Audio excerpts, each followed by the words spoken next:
Estás escuchando la radio de la Escuela Superior de Administración Pública. Radio ESAP.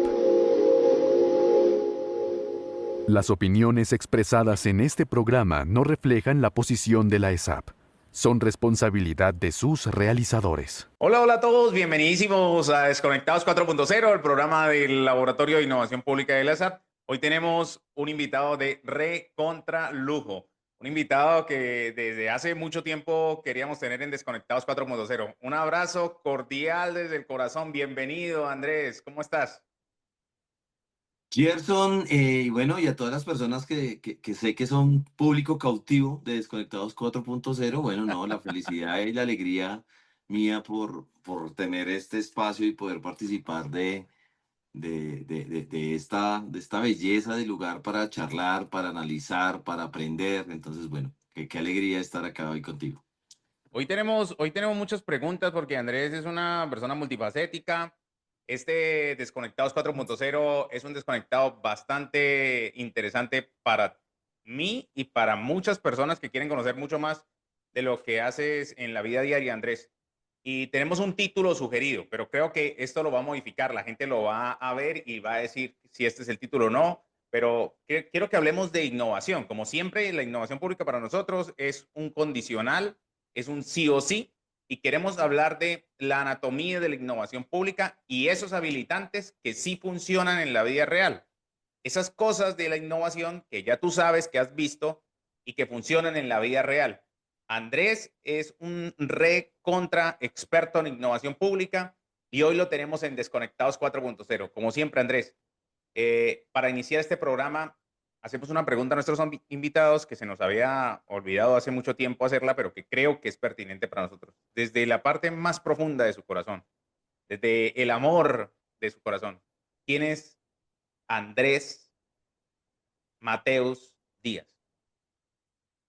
Bueno, Andrés Mateus, a mí me gusta presentarme o me gusta entenderme con un verbo y es diseñar. Me gusta ser diseñador. Yo de profesión, esto es algo que a muchas personas les llama la atención. Yo soy arquitecto, mi pregrado fue en arquitectura y en arquitectura pasó una cosa bien interesante y es que yo mientras hacía la carrera de arquitectura empecé a trabajar en eventos, en el diseño de eventos, de la logística, de la producción de los eventos y me encantó desde ese entonces el entender por qué las personas deciden como deciden y las personas hacen lo que hacen. Yo hacía como planes logísticos en los eventos, entonces era este tema de si hay un siniestro, la gente hacia dónde va a correr, por dónde va a salir, cuánto tiempo va a durar.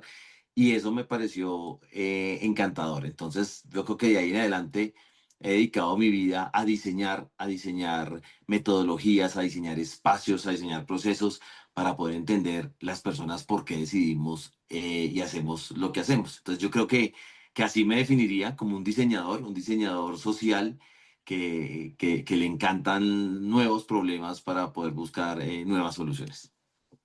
¿Cómo llegas al laboratorio de innovación pública? Sabemos que tienes rato trabajando acá en el laboratorio. ¿Cómo haces ese enroque? ¿Cómo hace un arquitecto especialista en diseño para llegar a este tema de la innovación y qué tan fácil es y por qué lo haces?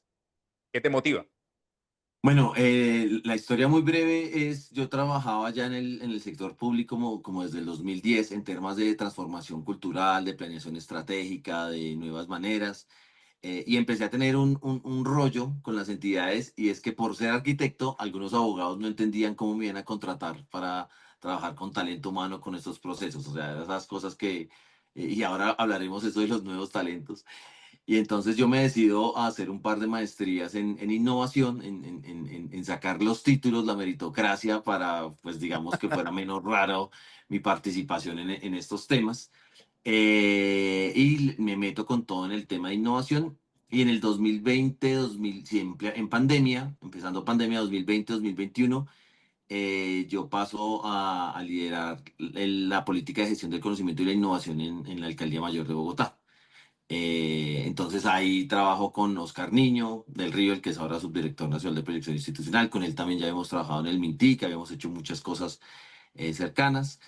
Yo me voy de la alcaldía en el 2022 porque decido ir a hacerme un viaje por el mundo de un año, todo el 2022. Y cuando estoy allá en el 2022, me dicen, bueno, hágame el favor, cuando vuelvan, no vuelva a la alcaldía, sino que lo esperamos y lo invitamos para que trabaje en la SAP, si quiere seguir trabajando en innovación. Yo ya había tenido algunos proyectos con la SAP cuando estaba en la alcaldía, con el profesor Sergio Chica, ya alguna habíamos hablado para mirar un poco el tema de los diplomados.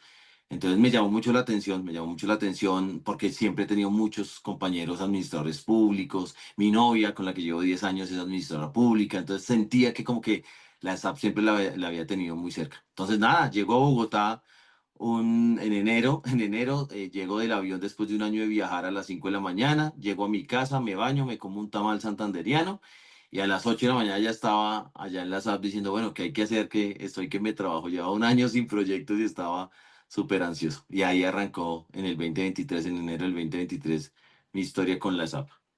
Bueno, una historia fascinante para nuestra audiencia y sé que todos ustedes tienen muchas preguntas. Si tienen alguna pregunta que desde ya le quieran hacer a Andrés, lo conocen desde antes, han trabajado con él, estuvieron en el viaje con Andrés, cuéntenos un poco, déjenos aquí sus comentarios y desde ya queremos darle un agradecimiento súper especial a esos patrocinadores que siempre están aquí con nosotros, a ESAT Oficial, gracias por permitirnos salir en este espacio, a Radio ESAT, que siempre está con nosotros en todos los espacios, acompañándonos, a todos los que están ahí, a Claudia, a Nicolás, a Milton, bueno, a todo ese gran equipo de trabajo que está siempre con nosotros, acompañándonos en todos los instantes de trabajo.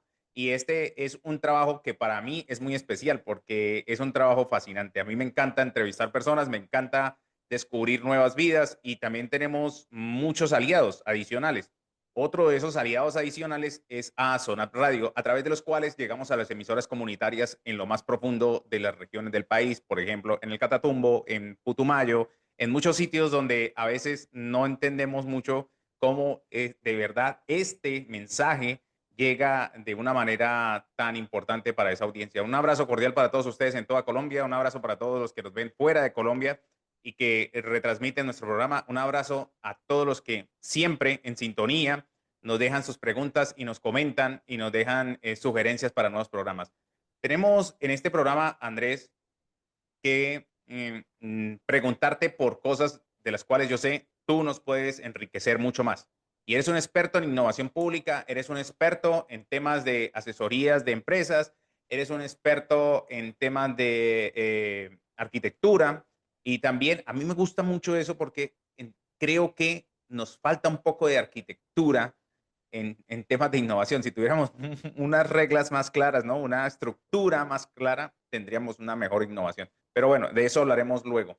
Aquí tú desde la práctica has encontrado algunas cosas que sí funcionan en innovación. Ya las has visto, otras que las has depurado, porque evidentemente innovar, pues requiere iterar, requiere fracasar, requiere volver a arrancar, requiere frustrar, destruir, como decía Schumpeter, ¿no? Para crear algo nuevo, ¿no? Entonces, desde estas cosas que sí funcionan, desde esto, tú lo llamas habilitantes. A mí me parece que habilitantes son esas claves, esos puntos que deberíamos tener en cuenta para que la innovación realmente funcione.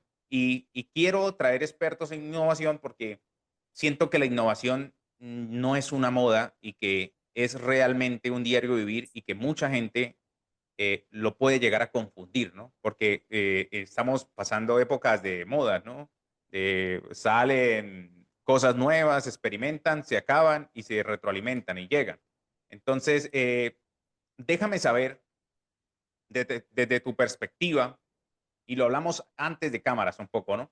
El detrás de cámaras, el backstage, algunas cosas que sí funcionan. Tú las has resumido en 7 puntos esenciales.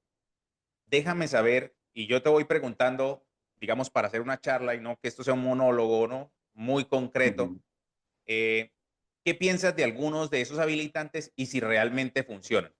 Y tú me hablas de ellos y si estos están ahí asumidos dentro de los que tú has pensado o si me quedo corto o si me quedo o si me voy muy largo, extendido con estos habilitantes. Para esto nos enfocaremos un poco en el sector público y te pregunto, por ejemplo, es importante, es importante para para los habilitantes o para los condicionales de la innovación en el sector público, los nuevos talentos o las personas que ya están dentro del sector público? ¿Qué piensas? O si todos están dentro de una misma bolsa. ¿Qué piensas tú de eso? Habilitante número uno, nuevos talentos. Háblame un poco sobre ellos y si Sí, es vale, pertinente o no. gracias. Y antes de pronto de entrar ya puntualmente en los talentos, le sumaría lo que acabas de contar y es, sí, basados un poco o centrados en la innovación en la administración pública y es como estos habilitantes, entendiendo habilitantes como qué permite que realmente se dé la innovación, porque es que creo que la gran mayoría, si no todas las personas quieren innovar, ¿no? Es una palabra que digo yo hoy en día muy sensual. Todo el mundo habla de la innovación. Si alguien quiere volver algo más sofisticado, más llamativo, le pone innovación y no, y a todos le ponemos innovación. A mí eso no me disgusta, me parece chévere porque pues estamos en boga. Sin embargo, Sí, siento que la innovación no sea silvestremente y no sea solamente, yo hago muchos talleres de post-its y hago muchas formaciones de design thinking y creo que son necesarias, sí, pero no solo con eso se puede lograr la innovación y creo que las entidades y las organizaciones tienen que estar preparadas para realmente poder acunar y poder desarrollar procesos de innovación. Y ahí creo que es donde se fracasa. Cuando digo yo, aupamos, y ahí nosotros somos los que ponemos la cara, tú, yo, los que estamos metidos en ese cuento, que vamos y le ponemos la cara a la gente, decirle, oye, vamos a innovar, salga de la caja de ideas, y la gente nos cree, ¿no? Y sale de la caja y de ideas, pero cuando esas ideas se tienen que empezar a volver realidades, ahí es donde yo digo que se da la fábrica de desilusiones. Y la fábrica de desilusiones es que la organización dice, no, no puedo, no tengo recursos, no tengo tiempo, el jefe no puede, el bla, bla, bla, bla, y entonces se nos cae todo el tema. Entonces, sí, de acuerdo en que me gusta en que hoy hablemos un poco de realmente cómo debe estar preparadas las organizaciones y las organizaciones públicas en este foco para poder recibir esas ideas nuevas, esa creatividad y llevarlo a procesos efectivos de innovación y no nos quedemos con ouch, ¿no? Con el ay, qué bonito hubiera sido, pero no estuvimos preparados. Entonces, eso quería complementar lo de lo que tú decías y ahora sí contesto, contesto lo de los nuevos talentos, entendiendo como uno de los primeros habilitantes. sí, Absolutamente sí, los necesitamos. ¿Y por qué los necesitamos? Pues por un principio básico de la creatividad y de la innovación, y es pues donde todos piensan de la misma manera, difícilmente va a salir algo nuevo. Y lamentablemente los equipos todavía en lo público están conformados por personas muy similares. Les contaba ahora en mi cuento de que yo me lancé a hacer las maestrías en innovación porque a mí no me contrataban por ser arquitecto, porque en la lógica de lo público todavía está muy no, pero usted no tiene el perfil para esto, ¿no? Si van a una oficina jurídica, pues el 98%, si no el 100%, son abogados, ¿no? Y generalmente tienen la misma especialidad. Entonces, cuando vas y sí, hablas con esta oficina de vamos a innovar, pues ¿cómo? Si todos están pensando lo mismo y están tallados de forma muy, muy similar. Entonces, nosotros, y esto, paréntesis, estos nuevos talentos vienen desde un análisis, al menos en mi caso, los desarrollamos mucho desde un análisis cuando estamos montando el Laboratorio de Innovación de Bogotá, el IU, y una de las grandes ramas para montar ese laboratorio y para fortalecer la innovación en Bogotá era estos habilitantes. Y decíamos, las preguntas detonadoras para nuevos talentos es, ¿cómo hacemos para que los equipos de la administración pública puedan acceder a nuevos talentos? Entendido nuevos talentos, uno, como tener personas más diversas dentro de los equipos para que realmente se pueda dar la creatividad. Dos, un tema aún más estructural y es cómo hacemos para que todas estas nuevas profesiones que todavía no están en los manuales ni en lo formal de lo público, podamos acceder a ellos, todos estos pelados y estas peladas y estos cracks que se están formando en científicos de datos, en profesiones que todavía no tienen diploma, todos estos que se la pasan en los Platzi, en los Coursera, haciendo experimentos y armando su propio pensum, que me parece un camino pues que ya se da, ni siquiera es si es válido o no es válido, eso ya está pasando. ¿Cómo claro. hacemos para poder acercarnos a ese tipo de talento sabiendo que difícilmente los podemos contratar en lo público y si los podemos contratar, posiblemente no los podemos remunerar por los títulos que pueden acreditar de manera para que ellos quieran trabajar con nosotros. Entonces, ¿qué pasa? Pues se van para el privado, se van para sus emprendimientos y nosotros no tenemos este talento para innovar. Y eso es un poco por ahí como va el tema. Yo tengo en esto varias preguntas porque creo que tú lo has, digamos, tú lo has presentado en clave de lo que necesitamos y eso me llama mucho la atención. Ahí pregunto, digamos, desde la perspectiva de abogado del diablo, si, si tú crees o no en la meritocracia y si no crees que esta, la meritocracia, si es correcto, si tú crees en ella y si funciona o si no funciona, ¿por qué las instituciones públicas, de ser correcto o de creer o de no creer, siguen, desde mi perspectiva, atascadas sin poder avanzar? Si ya muy probablemente han llegado muchas personas nuevas a las instituciones. ¿Qué piensas tú del tema? Bueno, el tema de la meritocracia creo que va más allá en sí creo o no creo, creo que es una realidad y creo que es algo que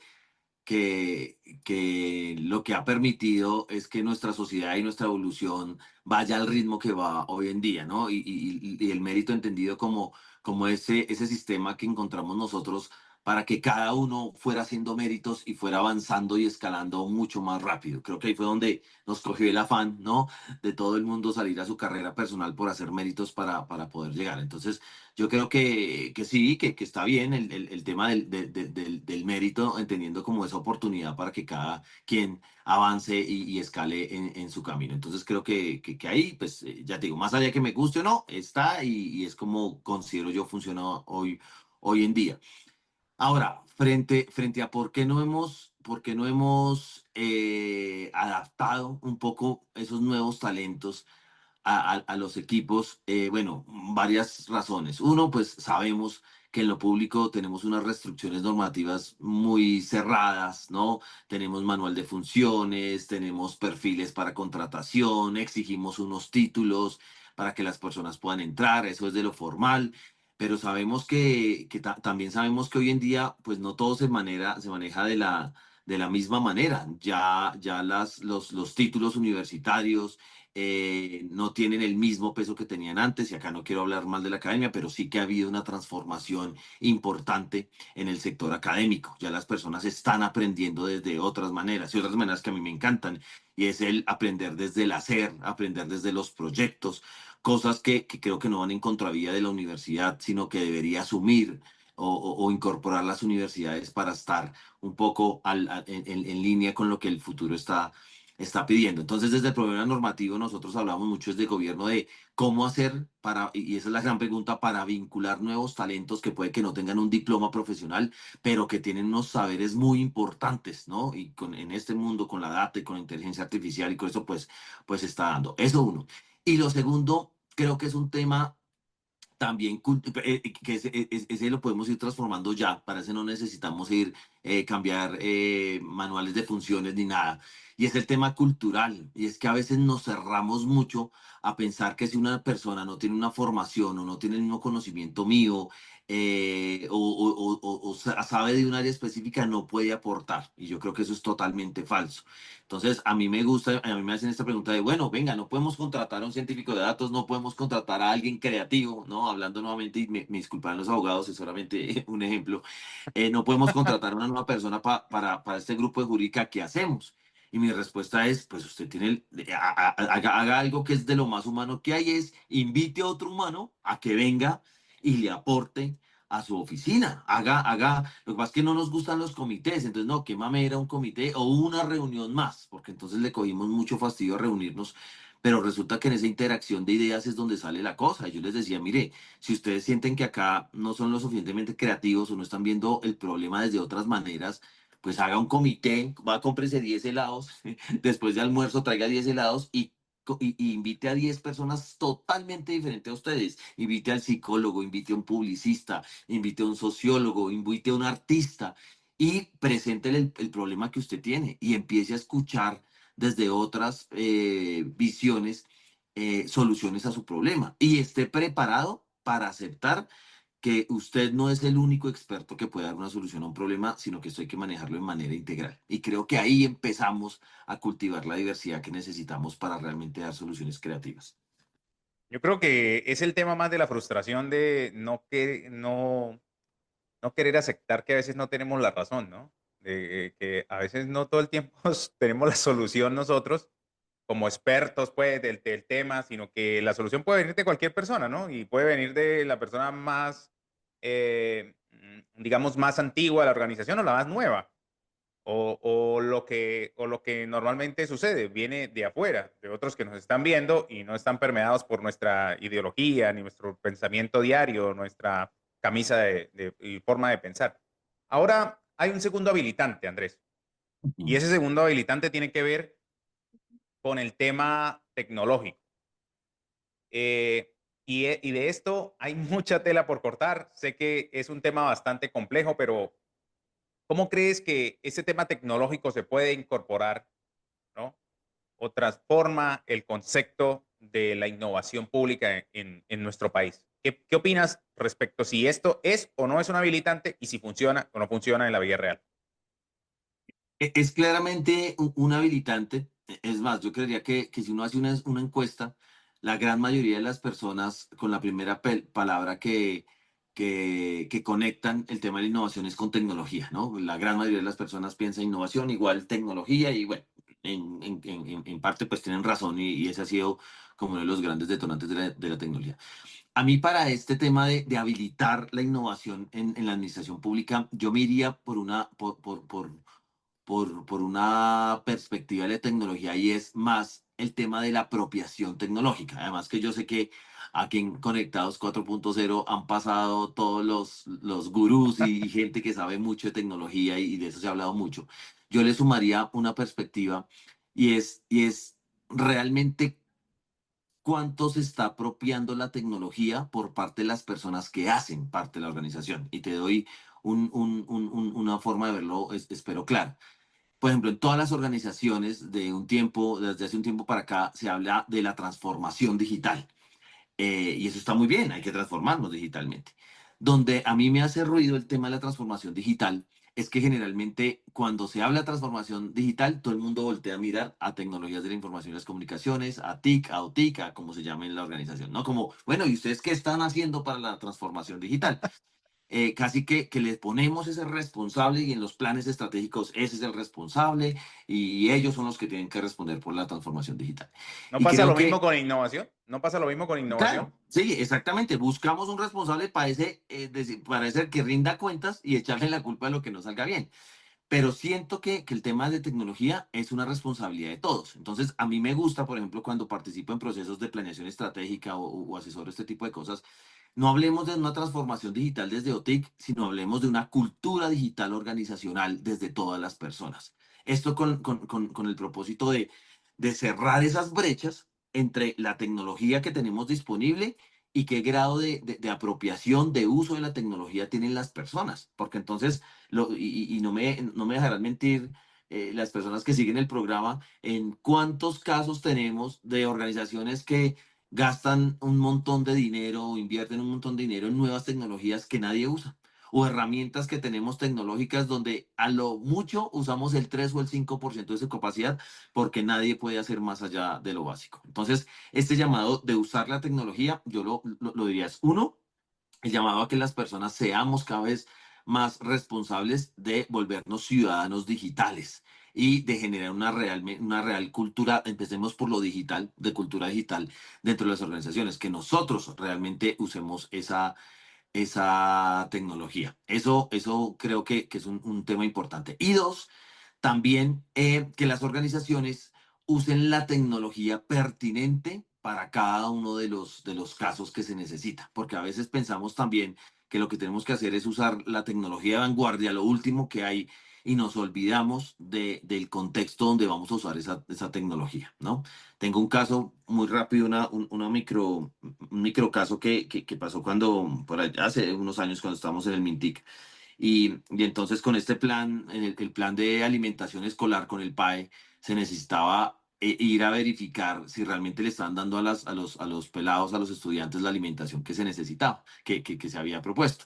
Y entonces, claro, llega el de tecnología que dice, vamos a hacer una web y un link y la gente entra, llena el formulario y esto me saca un dashboard y en tiempo real yo puedo saber quién lo llenó. Nadie, Nadie, nadie. porque no entendíamos que las personas en territorio no están con su navegador y su link o sea, estamos diseñando usando la tecnología desde nuestra mirada, no desde la del usuario.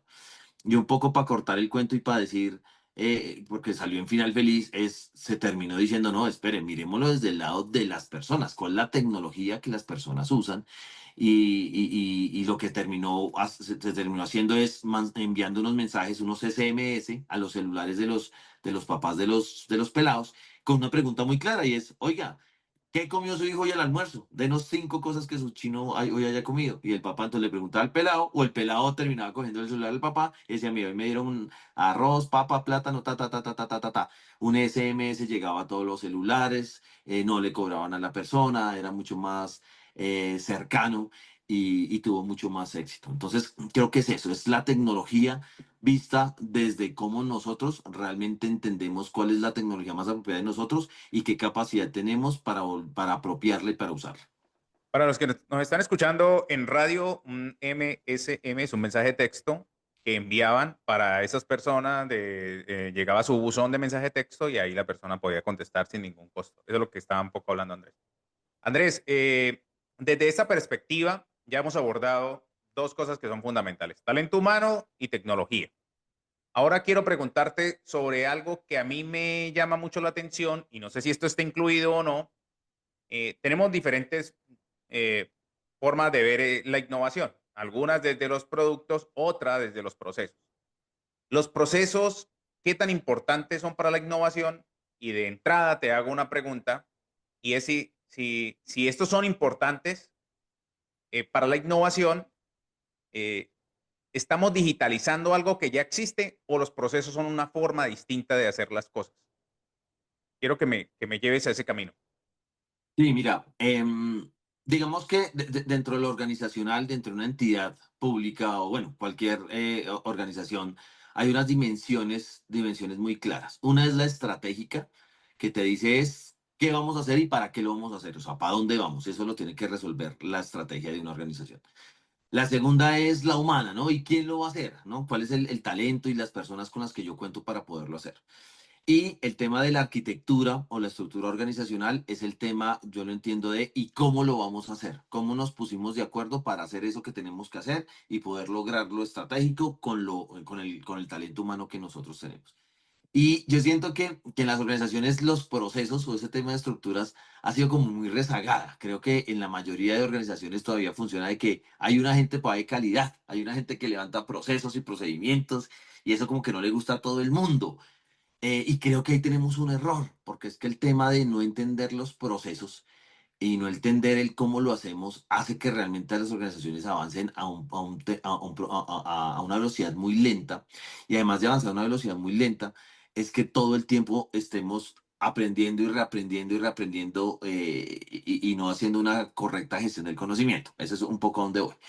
Y en el tema de la innovación, y acá también muy cerquita de la gestión del conocimiento, yo lo que creo es que si la gestión del conocimiento y la innovación no tiene unos procesos claros y tejidos y atados a las estructuras de la entidad o la organización, siempre va a estar desactualizada. Siempre vamos a estar haciendo procesos que, como digo yo, son fotos, ¿no? Y no son videos en tiempo real que vayan generando resultados. Un gran ejemplo, por ejemplo, o el mejor ejemplo que yo tengo es el de los mapas de conocimiento. Yo considero que la innovación tiene que partir del conocimiento que tiene una organización. Y uno de los primeros pasos para uno entender cuál es el conocimiento que tiene una organización es tener un mapa de activos de conocimiento. Venga a ver qué sabemos. Pero lo que pasa, al menos en mi experiencia, en la gran mayoría de entidades, es que las entidades levantan unos mapas de activos de conocimiento, entonces, ¿qué es lo que sabemos? Y lo tratan de poner, pero lo ponen como una foto. ¿Cuál es nuestro mapa de conocimiento de septiembre del 2025? Y resulta que el otro año, cuando nos vuelven a pedir un mapa de conocimiento, sacamos ese mapa de conocimiento, pero es una foto que tomé el año pasado. Eso ya no sirve para nada. Digo yo, eso es como si quisieras hoy, Gerson, ir a hacer el almuerzo con una foto de tu nevera del mes pasado. Posiblemente eso ya no está. Y si está, ya no sirve. Entonces, en los procesos entran como parte fundamental es, tenemos que crearle un proceso claro de gestión del conocimiento y la innovación a ese tipo de iniciativas para que para que se actualice y para que la información, los datos, el conocimiento realmente esté tejido en procesos y procedimientos de la organización y esté actualizado. Y entonces, cuando veamos un mapa de conocimiento, lo veamos en tiempo real, porque se nutrió de talento humano, del plan de capacitación, qué aprendimos y qué cursos tuvimos y se tiene que nutrir de talento humano, quiénes se fueron, quiénes llegaron, los que llegaron con qué conocimientos llegaron, los que se fueron con qué se fueron y cómo dejaron su conocimiento acá para no tener fugas de conocimiento, ese tipo de cosas. Si no hay procesos y procedimientos que nos mantengan actualizada la gestión del conocimiento y la innovación, vamos a seguir construyendo fotos y fotos y fotos y no vamos a tener realmente una base para avanzar en este tipo de procesos. Por eso creo que es tan importante los procesos vistos desde documentar el cómo lo vamos a hacer y el tener una información, datos y conocimiento actualizado para avanzar de forma más contundente en estos procesos. Ahora que hablabas eso, me acuerdo de algo y es que tú dices algo que es bastante interesante. Y si ustedes están de acuerdo con lo que Andrés está diciendo, por favor, déjenlo aquí en los comentarios, coméntenos qué de estas cosas que dice Andrés a ustedes les causan ruido o ustedes están de acuerdo o no están de acuerdo con él y déjenle un comentario para que podamos responderle durante el transcurso del programa. Pero usted, aquí en esto, Andrés dice algo que me parece muy interesante. La gente ha vinculado mentalmente procesos con gestión de calidad. La gestión de calidad se suponía que venía a mejorar la calidad de las organizaciones y a reducir la cantidad de trabajo de la gente. Pero lo que sucedió desde la perspectiva de algunas personas es que la gestión de calidad se volvió un montón de papel que llena mucho más información a la gente y que la gente hace que esto no sea de calidad, sino que sea un poco más compleja, pero necesaria para las organizaciones. Entonces, creo que la gente tiene esa asociación a los procesos y esto hace que los procesos dentro de las organizaciones sean esas reuniones a las cuales la gente no quiere ir, porque siente que le van a colocar más trabajo, ¿no? Y es muy natural que cuando usted sienta que le van a colocar más carga, cuando usted ya tiene mucha carga, ¿no? Eso es como el niño que hace bien la tarea en el colegio y entonces le dan más tarea para que él haga porque los otros no la pueden hacer bien, sino él es el único que la hace bien. Entonces, creo que el tema de la calidad ahí ha tomado un rumbo inesperado que yo creo que no lo hemos debatido suficientemente y creo que los procesos deberían apartarse de este camino, ser mucho más prístinos, claros, transparentes y precisos para que la gente de verdad los pudiera entender. A veces creo que hablan hasta en un lenguaje bastante complejo, muy heterogéneo, ¿no? No, ahí como para las mismas personas que se hablan siempre, las homogéneas, para las mismas personas que se consiguen siempre, pero no sale de ese contexto y no sé si sea una apreciación dada, pero digamos es lo que pregunto a los estudiantes cuando hablamos en clase y cuando hacemos como esa interacción. Entonces me parece que los procesos de innovación puede servir para agarrar este dolor y convertirlo en una satisfacción, ¿no? Creo que es lo que tú nos has expuesto desde esta perspectiva, ¿no? Sí, estoy totalmente de acuerdo contigo y yo le agregaría un poco el expresarlo y no quiero demonizar, como digo, ninguna forma de actuar, porque bueno, pues cada quien tiene sus argumentos, pero yo creo que el tema ha sido en que hemos visto muchas veces a calidad y a procesos como una certificación, como algo con lo que hay que cumplir Mm. y no nos hemos respondido muchas veces la pregunta clave y es, ¿cuál es el valor que me está generando tener este proceso? Entonces se vuelve, como tú lo dices, unas reuniones muy aburridas en unos checklists de tenemos esto, tenemos esto, tenemos esto y es como una lista interminable de tareas que hay que Interminable. adjuntar y no debería ser eso. Lo que debería ser es, o la pregunta esencial debería ser es, oiga, ¿qué valor me está aportando esto que tengo porque hace más fácil mi trabajo y lo hace más efectivo. Y ahí, esa búsqueda Claro. o ese mejoramiento continuo del que se habla en calidad debería estar siempre basado en cómo esto me aporta mayor valor o cómo esto me hace mucho más eficiente, no en cuál es ese checklist de requisitos que tengo con los que tengo que cumplir para que me den una carita feliz o para salir bien en el ranking en el que esté trabajando. Creo que por ahí es el tema.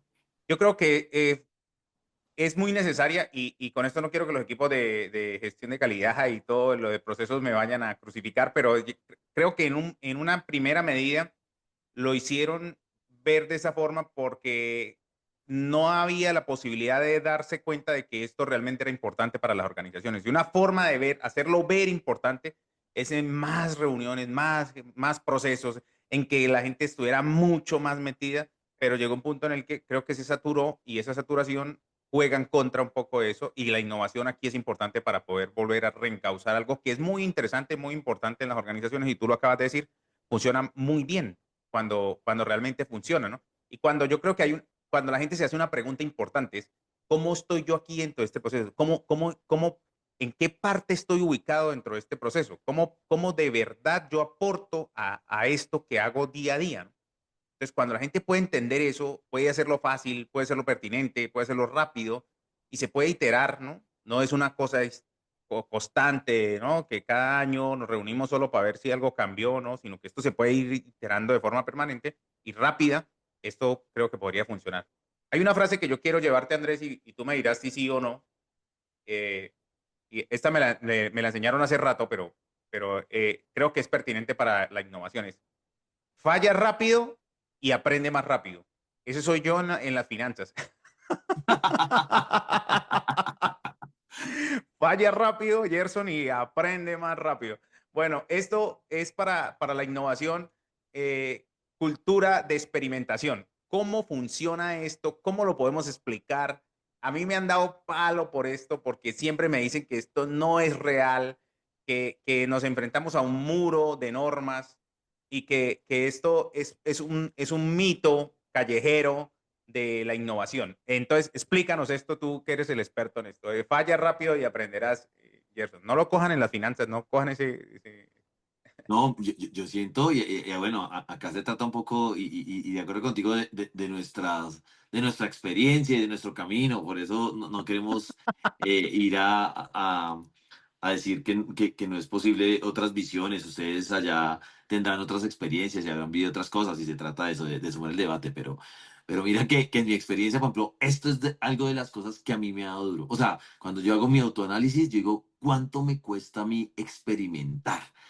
Porque yo, por ejemplo, soy de esas personas en que a mí me gusta que la cosa quede bien hechecita, bien bonita, que me cuesta ese tema de hasta que no esté perfecto, hasta que esté bien hecho, no lo lanzo al público. Y esto va en Eh, contravía de lo que tú acabas de decir, es la cultura de experimentación vista en cuántos prototipos, cuántos pilotos, cuántos lances, cuántas iteraciones hice antes de que el producto ya empezara a tener forma, tuve la capacidad de hacer y a algunas personas nos cuestan porque somos muy rígidas en los productos que sacamos, pero creo que el camino es el que tú planteas y es, tenemos que aprender o adecuarnos a hacer pilotos y hacer prototipos donde el beneficio de esos prototipos, y lo has dicho de forma muy clara, es cómo aprendo rápido y barato una solución antes de una implementación final. Y creo que en lo público, pues nos seguimos equivocando en eso. Y es que tenemos unos recursos y claro, lo más fácil es hacer una planeación en enero lineal, de decir el primer mes tal, el segundo contrato, el tercer tal y en el quinto implemento. Y al otro año nos damos cuenta que posiblemente esa solución que lanzamos al mercado o a la ciudadanía, pues no funcionó. ¿No? ¿Por qué no funcionó? Porque nunca nos dimos cuenta si por donde íbamos era por el camino que íbamos o no. Porque retroceder en lo público nos cuesta mucho, porque queremos hacerlo todo rápido, no queremos perder tiempo, tenemos muchas cosas que hacer. Y yo siento que ese es uno de los grandes retos que tenemos en lo público y es incorporar esa cultura de si tenemos 100 pesitos, o 100 pesos para generar una solución, pues no le apueste los 100 pesos de una a una solución final que usted no haya probado, ¿no? Antes de eso, haga un prototipo, gástese un pesito de esos 100 en hacer un prototipo, llame a la gente, haga unos grupos, unos focus group donde la gente entienda, vea, de esto qué fue bueno, qué funcionó, qué no funcionó, ¿no? Luego vaya y hágase otro prototipo funcional. Venga a ver de esto la gente que le llamó la atención, que no le llamó la atención, haga pilotos, no salga de una vez a, a implementar su solución con todo el mundo, haga un primer piloto, ¿no? No lo hagan todas las SAP, hágalo en un curso de un semestre dentro de la SAP y pruebe con ese grupo de 10, de 15, de 20 estudiantes, de ahí aprenda, ¿no? Lo que lo dices tú, aprenda rápido, aprenda barato y después ya bótelo para un semestre y ya después bótelo para toda la organización. Entonces creo que esa cultura de experimentar cada vez tiene que ser más cercana, tenemos que deshacernos al tema de hasta que no esté perfecto no lo saco o, O al o si revés, no, ¿no? Experimentar tan efusivamente que todo el tiempo estemos como caminando hacia un abismo, ¿no? Pasa mucho cla- también. A mí me pasa lo contrario. Y yo todo el tiempo experimentas mucho y estoy, no implementas. claro, experimento, y no, ¿y qué tal si en la próxima funcione mejor? ¿Y qué tal si en la próxima funcione mejor? Pero porque tengo esa certeza de que puede funcionar bien desde varios puntos de vista, pero hay que implementar, ¿no? A mí me gusta la lógica de que todo siempre esté en un beta, todo está en un beta permanente. O sea, no hay ningún producto acabado. Lo que cada experimento es mejorar un poco, mejorar un poco, mejorar un poco, y eso es un ciclo interminable de seguir robusteciendo las soluciones. Creo que ese es un poco el camino. Esa es la historia de mi vida, además. El beta permanente. El beta. Bueno, si les está gustando lo que estamos realizando hoy en la entrevista con nuestro invitado súper especial, Andrés Mateo Díaz, un experto, un crack en innovación pública y un crack en temas de emprendimiento, un crack en temas de arquitectura, de diseño, es un experto en todos estos temas, lo hace ver fácil, pero en realidad es un recontra crack en estos temas. Y con esto te quiero hacer otra pregunta, Andrés, porque hace mucho rato hablaban de Colombia compra eficiente, el tema eficiente. Por qué asociamos a veces la innovación con temas de compra pública? ¿Y por qué ahora hay un título que yo veo en varios sitios de compra pública innovadora? Porque no es un remoquete, no le pusieron innovadora como para que se vea bonito el tema de compra pública. ¿O por qué no hemos, esto cabe dentro de estos habilitantes de la innovación o no cabe? Danos tu punto de vista. Sí, yo creo que cabe y es una solución que, digamos, todavía se está abriendo paso y todavía está en términos de maduración, pero el gobierno ha dado pasos importantes, el DNP ha dado pasos importantes en que las entidades públicas puedan tener una posibilidad y es comprar innovación al ecosistema. Y hay un poco como lo que pensaría yo que es importante es, hay una verdad, y yo creo, pues mi verdad al menos, que yo veo y es la innovación en lo público va a una velocidad mucho menor de la innovación en otros ámbitos. Nosotros tenemos restricciones, nosotros no podemos usar los recursos como queramos, nuestras decisiones se toman más tiempo en lo privado y en el ecosistema emprendedor esto va a mil, ¿no? Ellos tienen muchísimo más agilidad y más posibilidades de moverse más rápido. Entonces, la compra pública de innovación o la compra pública innovadora es una herramienta por medio de la cual las entidades públicas pueden contratar las soluciones al privado y al emprendimiento. O sea, de alguna manera dice, oiga, ustedes van más rápido y tienen unas posibilidades que yo no tengo de lo público, pero yo puedo tener los recursos. Lo que hago es, tomo los recursos que yo tengo asignado en lo público y les compro a ustedes procesos o soluciones innovadoras. Ustedes van, las resuelven, las desarrollan y las podemos asumir y las podemos desarrollar luego para tener resultados públicos. Yo siento que es una gran herramienta, uno, porque cierra un poco esa distancia que hay entre lo público y lo privado en términos de innovación, un poco nos pone a tener unas mismas conversaciones.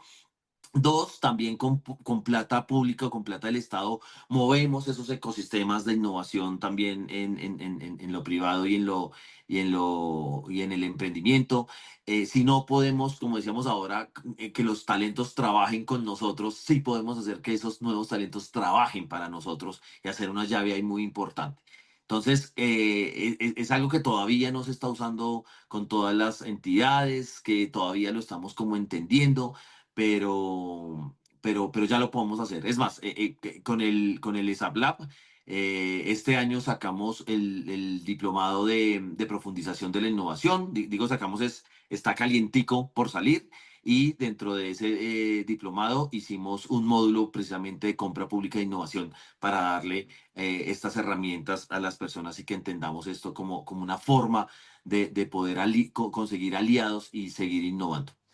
Con esto queremos invitarlos porque el Laboratorio de Innovación Pública de la ESAP Lab, el que acaba de nombrar Andrés, tiene cursos de capacitación completamente gratis para toda la ciudadanía. Los pueden buscar en la página web de la Escuela Superior de Administración Pública y ahí los van a encontrar. Son completamente gratis. Ustedes se pueden inscribir y los pueden realizar de forma presencial, algunos, otros de forma virtual y pueden desarrollar ahí todas las habilidades que ustedes necesiten y es completamente gratis, como nos gusta a nosotros. Al gratín sí funciona. Esto es muy, muy bueno, pero es bueno que ustedes lo sepan. Es una idea bastante interesante y nos puede funcionar para que ustedes sigan cualificando sus habilidades, sigan formándose, sigan capacitándose y puedan entender esto desde una perspectiva mucho más transversal.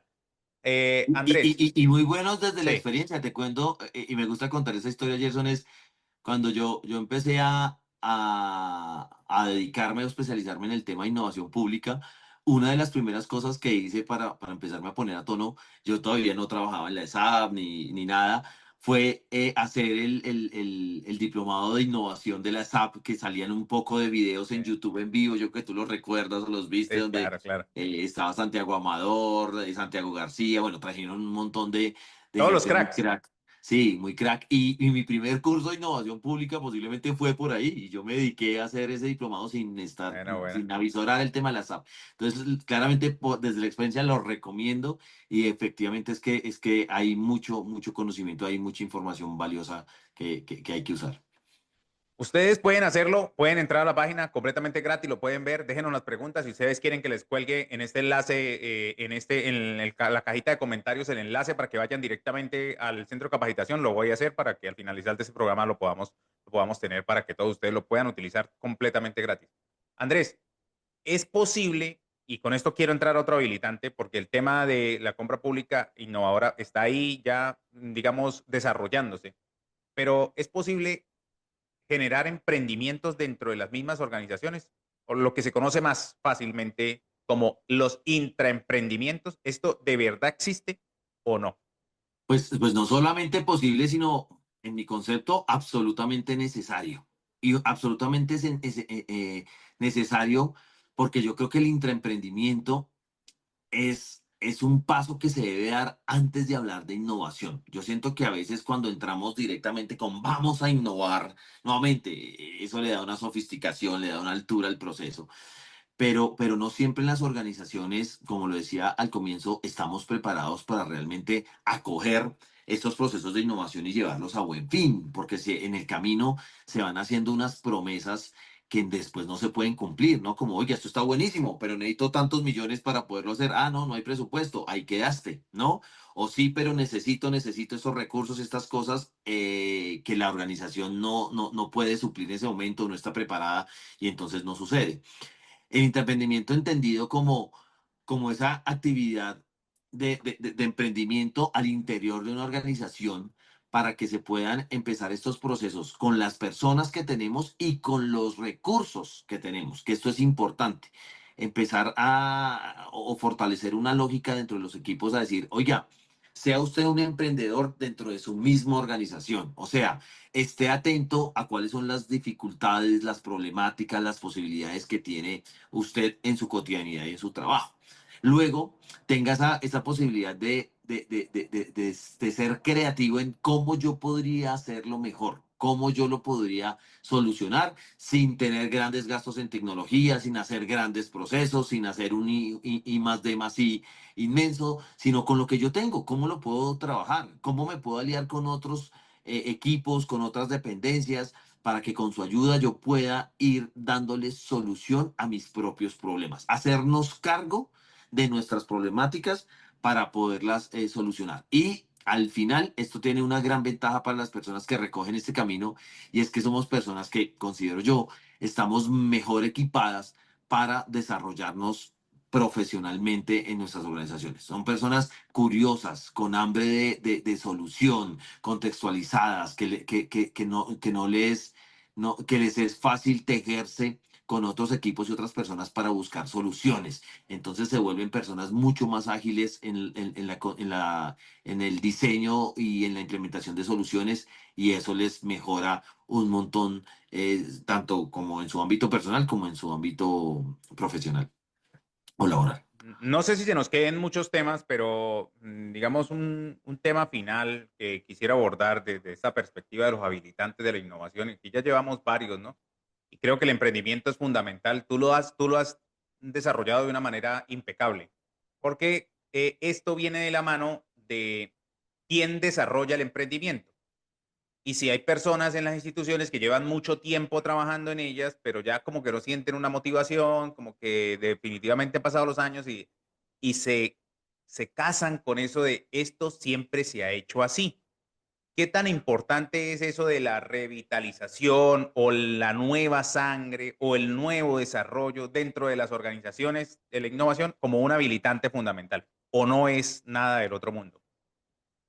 Mira, Gerson, que yo nunca he tenido no soy funcionario, siempre he estado como contratista en las organizaciones para las que he estado. Y a mí siempre me ha dolido cuando conozco estas organizaciones donde hay una gran distancia entre los diferentes personas que tienen otras diferentes formas de contratación, ¿no? Entonces hay unos que son funcionarios, hay otros que son contratistas, hay Yo soy otros. de plantas, usted a Yo mí no soy me de conoce. planta, yo soy en los docentes también he escuchado Sí. muchas discusiones de que hay muchas formas de vinculación. Y a mí ese es un tema que me ha dolido siempre mucho. O yo soy contratista, no lo puedo hacer así. Sí, Eso no es lo conmigo. ponemos como un escudo para decir como aquí no entre, o yo no soy igual a usted, Sí, pero cuando las personas se aprenden a conocer y aprenden a trabajar juntos, pues se dan cuenta que claro, que efectivamente no podemos claro. desconocer que hay diferentes tipos de contratación, pero generalmente en últimas son seres humanos, todos Oh, total, trabajando porque algo funcione. O sea, total. volvemos a la base. Entonces, y me gusta que pongas aquí en esta conversación el tema revitalización. Yo creo firmemente que los procesos de innovación nos necesitan a todos, necesitan a los de planta y a los funcionarios y a los contratistas y a los temporales y a los tercerizados y a todo el mundo. Yo considero que es muy difícil hacer innovación sostenible en una organización pública si tú no tienes eso que llamamos revitalización como habilitante, y revitalizar es cómo realmente volvemos a poner como protagonistas, volvemos a incluir en el ruedo a esas personas que tienen tanto tiempo en una organización. Y aquí lo voy a decir, y lo voy a decir nuevamente, lo que generalmente con mucho respeto y con mucho amor, porque como digo yo, mi trabajo creo que todos los días es tejer las diferentes personas de una organización. Pero, pero creo que es muy importante volver a protagonistas a las personas que llevan mucho tiempo en una organización en los procesos de innovación. Porque yo lo digo coloquialmente, si yo llego como contratista, como persona en una organización, y llevo 3 días y me dicen, haga algo creativo, algo innovador, pues todo lo que yo haga desde mi perspectiva es creativo e innovador, porque yo llevo 3 días ahí. Entonces todo es innovador y todo es creativo. Ahora, otro cuento es, vaya y siéntese con la persona que lleve 25 y 30 años en la organización y cuéntele si eso que se está pensando es creativo y es innovador. Claro. Y muy posiblemente el otro lado lo que va a recibir es, no, mijo, vea, como Eso lo ustedes ya han hicimos en tal pasado, época. venido 12, hasta más bonitos y con más pelo que usted. Venga, yo le digo en qué hemos fallado, por qué no. Entonces ahí es donde el tema es heavy. Entonces creo que a veces los que llegan nuevos o los que llegamos nuevos a las organizaciones, eh, no tenemos en cuenta realmente el valor que hay en el aprendizaje que ya tienen los que han estado mucho tiempo. Correcto. Pero del otro lado también, esas personas que llevamos mucho tiempo en las organizaciones, tenemos que valorar esa persona que llega con ganas, ¿no? Y hay un poco ese tema de lo bonito de ganas y ganas, ¿no? Como la experiencia de haber estado en un lugar y de haber visto mucho agua correr debajo del puente, con las ganas del que llega y realmente se quiere comer el mundo y quiere cambiar las vainas. Pues hagamos un matrimonio perfecto ahí y revitalicemos esas relaciones entre esas personas de planta y esas contratistas para que de ahí realmente salgan esas soluciones. Y entonces ahí sí tengamos ideas nuevas, pero de alguna manera validadas o fortalecidas por la experiencia que ya han tenido esas personas que han visto muchas soluciones. Y de ahí creo que se hacen procesos muchos más claros de creatividad y de innovación. Hemos recorrido o estamos recorriendo un camino sobre los habilitantes de la innovación, los incondicionales de la innovación, o esa anatomía de la innovación que se requiere para que las organizaciones realmente funcionen. Y di unos indicadores, digamos, unos habilitantes, y Andrés nos explicó claramente cómo funcionan, ¿no? A mí me da mucha gracia porque yo suelo reírme mucho en estos programas y a algunos les gustan, otros no. Dejen sus comentarios si a usted le gusta que yo me ría tanto o no, pero creo que yo disfruto esto a profundidad y me siento supremamente complacido de estar aquí con ustedes, siempre conectado, respondiendo sus preguntas y dejándome poder desarrollar esta idea principalmente para que ustedes entiendan un poquito más, ponerla en lenguaje muy plano, muy tranquilo, en un lenguaje muy coloquial para que todos lo podamos entender en cualquier región del país. Si tienen sus preguntas, déjenlas en el canal, dejen en la cajita de comentarios las preguntas que con todo gusto iremos respondiéndolas. Pasamos por el talento humano, lo necesario que es, la tecnología, lo importante que es para la innovación, los procesos que también hacen parte del proceso de innovación, la cultura de la experimentación, que ya sabemos que hay formas de experimentar en la innovación pública, las compras públicas innovadoras, el intraemprendimiento que sí se puede hacer dentro de las organizaciones y que de hecho Andrés dice que es muy necesario, que es antes de la innovación, y la revitalización de las organizaciones, o sea, tomar en cuenta no solo esa experiencia que llega nueva, sino esos que ya están en la organización y que tienen mucho más que aportar, que pueden trabajar de la mano y que todos son supremamente importantes. Llegamos a una ascensión que para mí es muy importante y esta solo la hago con Andrés porque sé que Andrés tiene la capacidad de darnos un empujoncito para aprender un poquito más. Y este es respuestas cortas para preguntas complejas. Esta es dura, Andrés. Lo siento, Andrés. Este es una sesión que me acabo de inventar. No, mentira. No, Vamos a Andrés, ver. Andrés. Obstáculos más frecuentes y antídotos para la innovación. Dame dos. Obstáculo. Ah, bueno, y te respondo en poco los En- obstáculos. no, en poco. Es preguntas largas para respuestas cortas. Ok. Obstáculo, el ego. El ego y el afán de figurar. Antídotos. El reconocer a los demás y el colaborar desde el genuino interés por el otro. Wow, ese es un poco complejo. ¿Qué no es innovación pública, aunque parezca? Eh, voy a colgar la lápida. Cursos de design thinking y talleres con Posit, que los hacemos todos los Antídoto. días. Antídoto para eso. Antídoto. Prepararnos estructuralmente en las organizaciones para acogerle procesos de innovación. Oiga, sí, suelen relacionarse mucho, ¿no? Pero son necesarias, en realidad son necesarias, pero no es eso, todo es la innovación pública. Si mañana usted nombra secretario de X, Y, Z, ¿no? Porque ahorita es cualquier secretaría, ¿no? Un reto que sí o sí usted ha detectado que se debe resolver en todas las organizaciones a las cuales usted ha podido asesorar. Entendernos como interdependientes. Interdependiente es yo tengo algo que tú necesitas y tú tienes algo que yo necesito. Creo que pasamos por una epidemia hoy en día en las organizaciones de que lo queremos hacer solo, para hacerlo más rápido y que nadie se me meta en mi finca y yo no me meterme en la finca de nadie. Y eso es un virus que no le funciona a ninguna organización. Bueno, perfecto. Eso está bueno, está muy bueno, está pero genial. Otra pregunta, a ver, algo que déjenos sus comentarios. Una pregunta para Andrés. Eh, ¿Cómo institucionalizar la innovación sin matar la experimentación? Em, Uy, Echeverry, está duro. esa está buena porque creo que ambos conceptos se necesitan, pero esto es algo que es que lo decimos mucho, pero ha sido muy difícil y es realmente entender que de la experimentación y del error se aprende, que no podemos pensar que en la primera vamos a obtener la respuesta completa, finalizada y excelente a algo, y es que tenemos que recorrer el camino. Muy bien.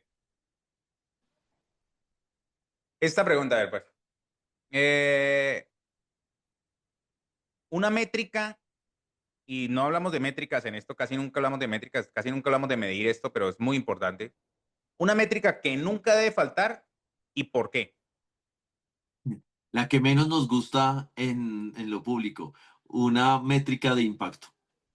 Wow, No, sí. Es que el no tema nos, de no nos impacto gusta. No es nos muy gusta difícil. comprometernos, eso es de largo aliento, se necesitan muchos años, pero pues nunca arrancamos y entonces difícilmente tenemos métricas de realmente cuánto impacta lo que hacemos. Muy bien, muy bien. Bueno, este es Andrés Mateo Díaz, pasando por nuestra sección de preguntas complejas, largas para respuestas cortas y comprometedoras. Un abrazo cordial a todos ustedes. Llegamos a la parte final de nuestro programa. Andrés, ¿cómo te parece el programa? ¿Cómo sientes el programa? Tú que eres espectador estando desde la otra orilla aquí con nosotros hoy. No, me encanta y te lo he expresado antes, profe Gerson, que siento que este es un espacio donde se puede conversar, donde realmente se tiene la posibilidad de ser genuino, que estamos construyendo desde la esencia de las personas que estamos en este rollo y es un espacio que refresca un poco muchas de las conversaciones densas, ¿no? que tenemos en otros momentos. Entonces, mil gracias por invitarme a participar. Gracias a las personas también que invirtieron su tiempo en ver este espacio y como tú decías, ojalá ahí sigamos la conversación en los comentarios y estos diálogos en otros espacios de la Lab o bueno, por el camino, tomarnos un café, una cervecita y seguir hablando de esto que nos apasiona. Bueno, como dice Andrés, no esperes que la innovación te encuentre, sale y búscala. Es muy interesante lo que nosotros estamos haciendo acá desde el Laboratorio de Innovación Pública. Gracias a todos ustedes por vernos siempre, por estar conectados, por estar siempre con nosotros, por acompañarnos con sus comentarios, por dejarnos sus likes, sus dislikes, por decirnos, por criticarnos, por amarnos, por todo lo que siempre pasa en estos programas y lo que sucede a través de la vida en las redes sociales. Nos vemos en un nuevo próximo programa. Bye bye. Estás escuchando la radio de la Escuela Superior de Administración Pública. Radio ESAP.